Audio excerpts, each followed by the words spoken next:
Cycling is becoming a much more popular sport in middle-aged individuals, and I think it's not much of an issue when somebody's going along slowly on a level surface.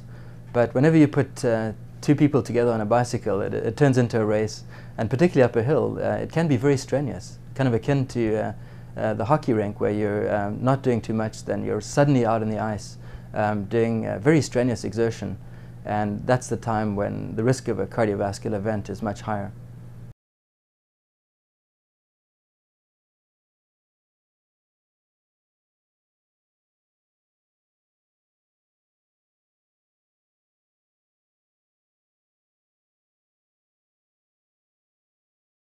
It's a common misperception that more men than women die of cardiovascular disease, when in fact actually more women than men die from heart disease.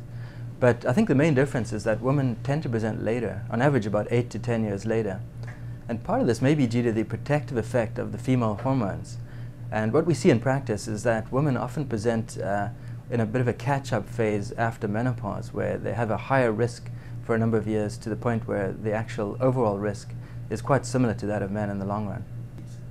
I think it's important to bear in mind that cardiovascular disease is not something that usually develops overnight. It's a long-standing process.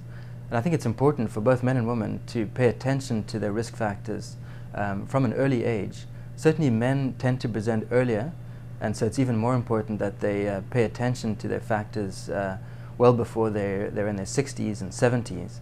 But it's important for women not to be complacent either.